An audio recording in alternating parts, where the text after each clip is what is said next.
Unlocks are dead simple systems. Do thing, get thing. Easy. How complicated can they be? Well, they aren't complicated exactly, but they are complex. On the surface, it's a simple system, but unlocks can hide design complexity, and a game's unlock system can be used by its designers to help meet dozens of different goals. Game designers use unlocks to help shape how a player experiences a game and reward them for the time they spend. Let's go over what things an unlock system can do for a game, what combinations of unlocks and prizes work, and how to design a stop sign that's fun. I bet you've got a million game ideas floating around in your head as we speak, but they're locked away. No one else can collaborate with you on them in real time if they're stuck in your head, and even worse, you could just forget them forever. You gotta get them out of there. With today's episode sponsor, Milanote. Milanote is an online tool that helps you organize and share your ideas. Mood boards, storyboards, notes, game proposals. Milanote lets you work on all of that in one place and share with everyone else on your team. The interface is super slick, with intuitive drag and drop tools on a freeform canvas that lets your designers, developers, visual artists, project managers, and everyone else on your team create boards to help brainstorm and visualize your project. They've got great built-in templates made specifically for game designers too. They're doing a giveaway for Design Doc viewers right now. Sign up for free by clicking the link in the description, and 3 lucky winners will be randomly selected to upgrade to Milanote Pro subscriptions for free. Let Milanote help you organize what you're dreaming about. Thanks, Milanote. If we want to start to tackle unlock systems, I see 2 big questions that we need to talk about: the why and the how. Let's start with the why. Why do games use unlock systems? Well, there are a lot of reasons. The first is the most basic. Unlocks are a quick and easy way to inject a sense of direction and sequence to a game. First, do this tutorial, then you unlock the main mode. First, do level 3, then we'll unlock 4. First, get used to this weapon, then you can use the better version. Games like Mini Motorways will unlock a new map once you've delivered a number of passengers on one of the earlier maps. The passenger gathering threshold isn't set very high. The goal isn't to keep you out of Dar es Salaam for very long, but the threshold stands in the way just enough to make you play certain maps before other ones. Guaranteeing that a player does one thing before they do something else is the absolute most basic role of an unlock. But don't sell unlocks short, they can do a lot more than just sequencing. Unlocks are also good at easing a new player into the depth of a game. Laying out all the options a player will eventually have at the start can be overwhelming, especially when a new player doesn't have the context to understand the options they're being given. Warioware Get Together took the series' frantic microgame formula and added complexity to it with its cast of 20 playable characters, each with their own unique moveset. Depending on who you're playing as, your character might be able to fly around freely, or fire off projectiles, or teleport, or they can't stop moving. Some can't even move at all. Every character plays so differently to each other, and combine that with how you're switching between several of them, plus the already frenetic pace of the microgames and the short time frame you get to learn and perform the tasks you need to do, that new players can easily become overwhelmed by the options. To fix it, Get Together carefully adds its characters one at a time through its short campaign. Every stage introduces a new character with a quick tutorial and forces the player to learn by putting them in your character pool alongside other characters of your choice. By the end of the campaign, you'll have access to everyone and some understanding of what everyone can do, and that's when the game can truly begin. You can shoot for high scores in previous stages with your preferred characters, or go full frenzy by playing with the entire pool of characters all at once. Get Together's unlock system structure smoothly guides new players through what would otherwise be a dizzying array of options. Unlocks can be used to gate off modes that would be inappropriate for new players to stumble into. The Devil May Cry series hides increasing difficulty modes as major unlockable rewards. For most players, the default difficulty is already fairly challenging, but for each difficulty you clear, you unlock the next one higher. The changes can get pretty complex too. Enemies are more aggressive and get tougher to take down, sure, but bosses get new moves too, and the margin for error gets smaller and smaller. Keep beating the difficulties and you'll unlock some fun ones like Heaven or Hell, where everything dies in one hit, including yourself.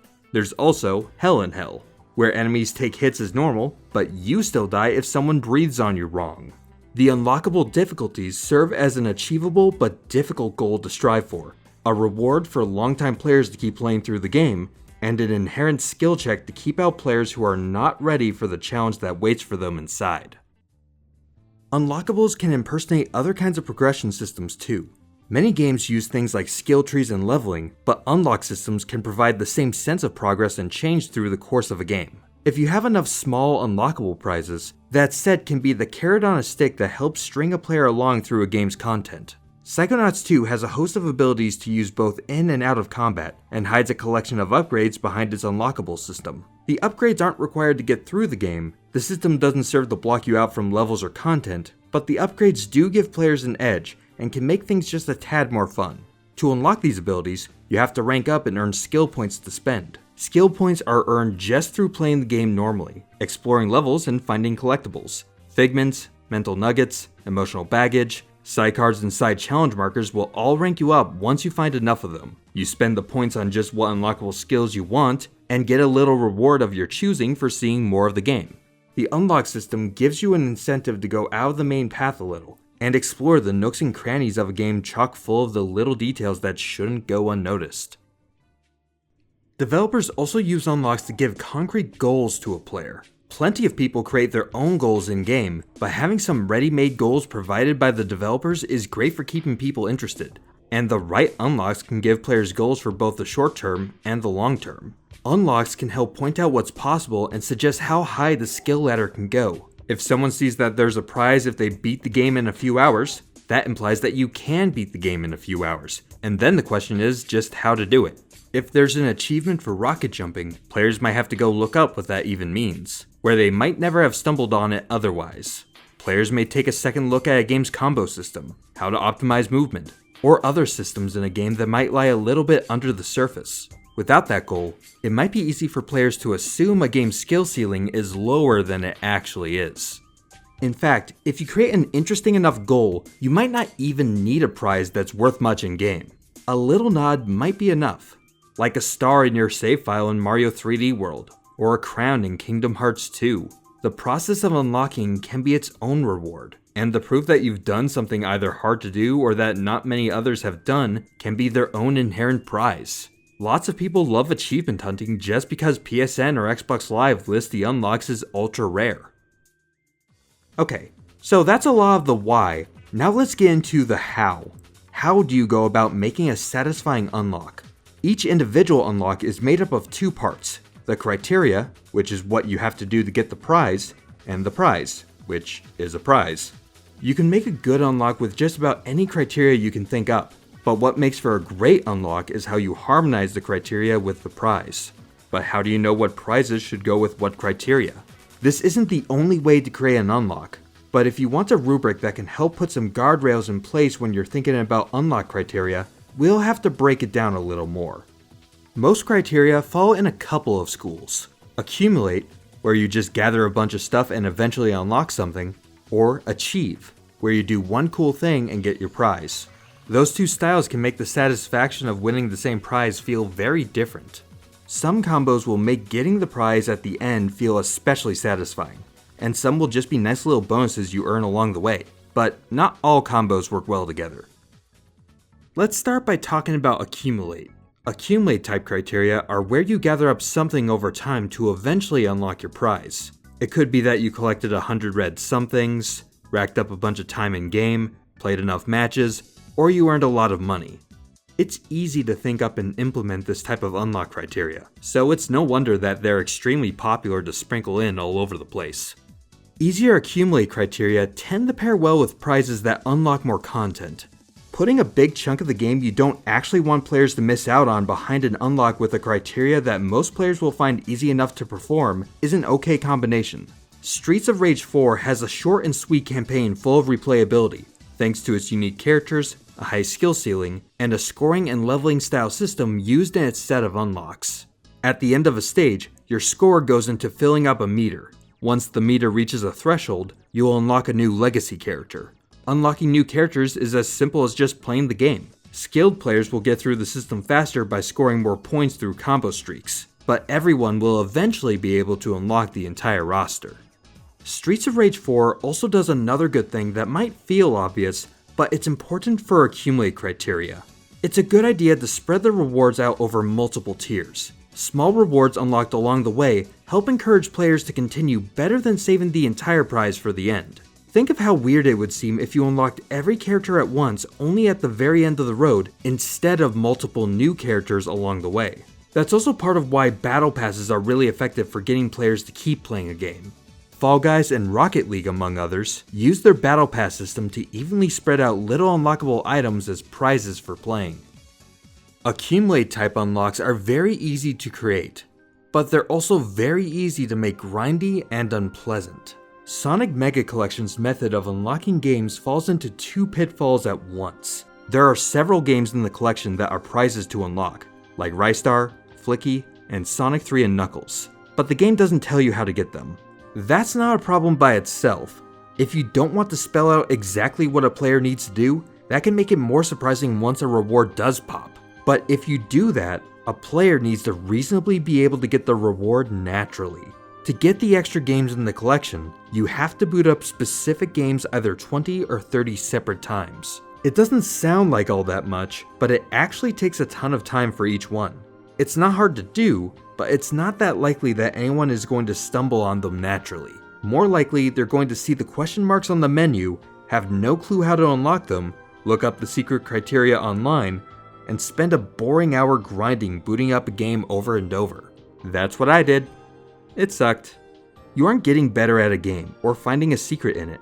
It's not even just booting up a game 5 times, which a person could easily do naturally. The grind to unlock the extra games in Sonic Mega Collection isn't satisfying, and makes for a worse unlocking experience. It's so easy to create little unlockable prizes and little criteria for unlocking them that their sheer number can become overwhelming. If you have a lot of goals you want to add and don't want to pair up a specific item for a specific unlock, you can add an intermediate step. In-game currencies work as a central point to help simplify an unlock system. If you earn money that you can spend on prizes instead of earning the prizes directly, you don't have to worry so much about matching the right prize with the right criteria. Plus, players can spend their money on the prizes they most want to have. Super Monkey Ball Banana Mania keeps the majority of its unlockable content in an in-game store where players can spend points they've earned through playing various game modes and earning achievements. Most of the unlocks are cosmetic, with extra characters, skins, costume pieces, and a whole lot of filters for the game's photo mode. There are also more expensive options that hold more modes, reverse versions of stages, deluxe stages, and more. You can even buy a jump button. It breaks most of the stages, but as an unlockable option, it's great. The store system helps make sense of the huge amount of unlocks, gives players a lot to work towards over time, and helps players unlock exactly what catches their eye. Let's look at the other side. Unlocks that make you achieve something are a different animal. This is the set of unlocks where you have to complete a single, self-contained task and then you're done. It could be as simple as beating a level, or fly through these arches once, or choose some specific dialogue options. Achieve criteria can be a great place to put bonus sections of a game. Super Mario World's unlockable secret stages are one of its most memorable features. In tons of the game's levels, there are hidden exits that lead you to a secret Star Road, full of gimmicky and unique stages to play. Get through the Star Road and you get access to the Special World, with even more crazy gimmicks that put a new creative spin on the usual Mario level design. Completing each stage in the Special World would even give you extra visual changes that persisted through the rest of the game, like how these Koopas would wear strange Mario masks. The secret exits aren't that easy to find, but they're easy enough that most players will stumble onto one by exploring just a little. Once a player finds one of the doors and enters the Star Road, they'll be on the lookout for more hidden doors for the rest of the game, and there are plenty to find, even in the Star Road itself. The hidden but not too hidden nature of the doors and the unique persistent prizes made Super Mario World feel like it was hiding something worth finding around every corner. There's a funny thing that happens as an achieve criteria gets more and more difficult. Look at Superboss Rewards. Your reward for beating Ruby Weapon, the most powerful boss in Final Fantasy VII, is the Desert Rose, which can be traded for a gold chocobo. Gold chocobos let you into the area that holds the ultimate materia, Knights of the Round. But Ruby Weapon is the toughest boss in the entire game. There's nothing left to beat that you couldn't beat without Knights of the Round. or you got Knights of the Round yourself by getting your own gold chocobo.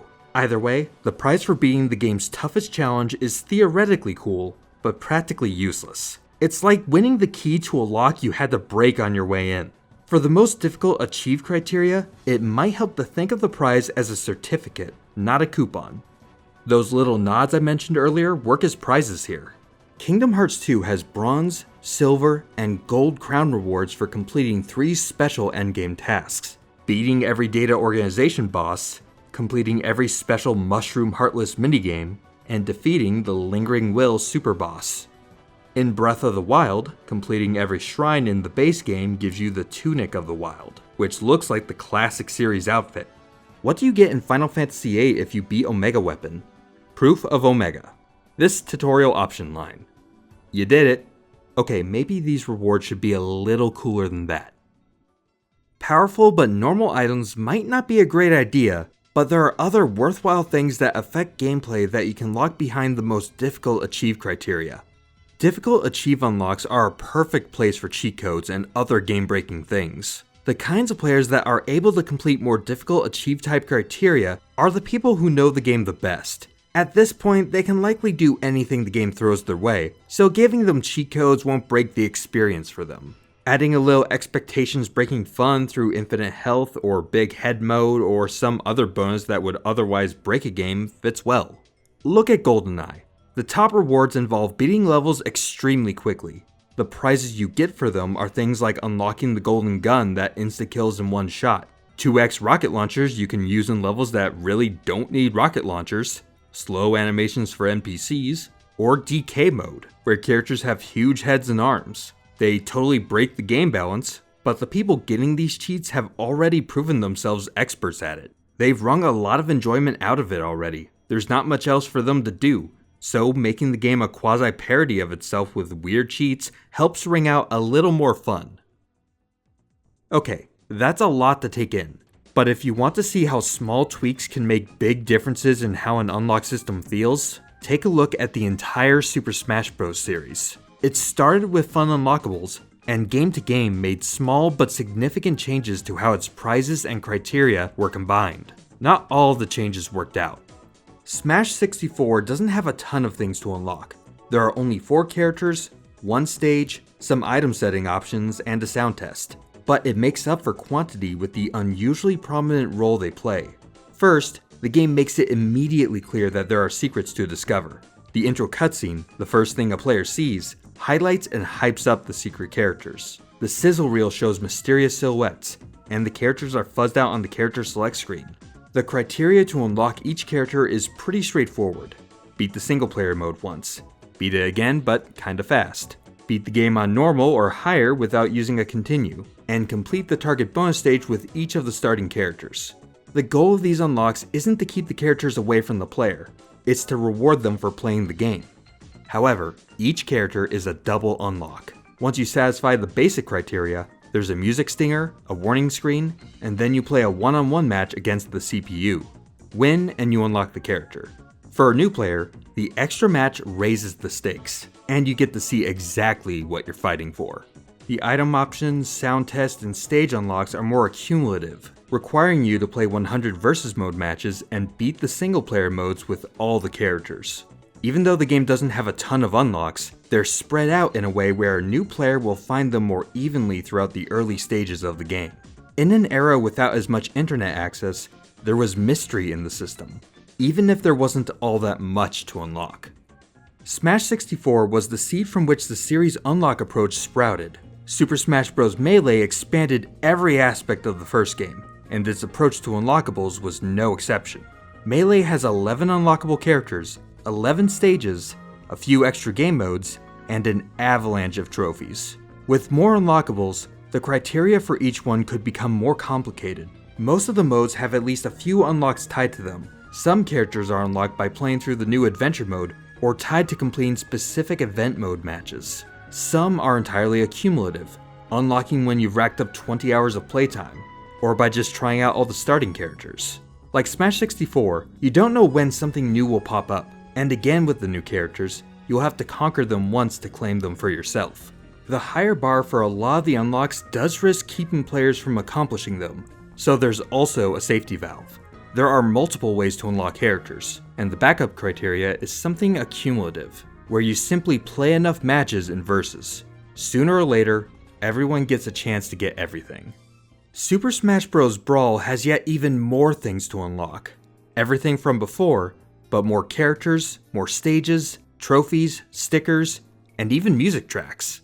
The approach is the same, but there's a new secondary way to unlock characters, centered around the new Subspace Emissary single-player mode. There's even a new challenge mode with a grid of minor unlockables listing their criteria. Plus, if you find something in there you really want but don't want to bother working for, you can just force unlock the prize immediately, with a hammer. There's so much to unlock that the game really can play around with the variety of criteria, and players will almost constantly find something new they've just unlocked. After Brawl, Smash Bros. For 3DS and Wii U took a slight step back from unlockable stages and characters. Extra side content like trophies and music were largely unchanged, and hey, there was even more of it, but the main unlockable content was toned down significantly. Most of the game's large roster is available at the start, and in contrast to the previous game, there just isn't that much left to unlock. It's not a major problem, but it's a touch underwhelming. Instead, there's an entirely new set of things to unlock: custom moves. There are 376 custom moves to unlock by random chance through playing the single-player modes. You can barely influence what character's custom moves you want to get, and the system allows you to get repeats. If you're looking for a specific character's custom move, you have to keep playing with them over and over to increase your chances, and then just hope the game randomly rewards you. It's a gacha-influenced system, and the lack of control you have over the outcome makes it a far less satisfying one to use. And custom moves are massively unbalanced anyway, largely banned from tournaments and unusable in online public matches. So maybe you're better off not trying. And now, we're up to the present. Smash Bros. Ultimate. They got rid of the custom moves. That's a good start. Ultimate starts with the 8 original characters from 64 and hides the other 63 characters as unlockables. The characters are given out at regular intervals through playing the single-player modes or basically any kind of match. And with such a large roster, you're unlocking new things constantly. The sheer number of them and regularity at which you're getting a new character can make them feel a little less special. It's back to the problem of not feeling like you as a player are doing anything specific to get rewarded with this character. It's a minor flaw, but you can feel it. Smash Ultimate may not have the most rewarding unlocks, but the speed and randomness without repeats at least give the game an exciting first impression. Boy, that's a lot of stuff. Stop me if you've heard this before, but this is scratching the surface of what unlock systems can do. Head to the comments and let's talk about some of your favorite unlocks, especially satisfying accomplishments, and really cool prizes. Unlocks aren't complicated, but the complexity of what they can bring to a game is immense. And pairing the right unlock criteria with the right sort of prize can be the difference between something satisfying or a weird grind.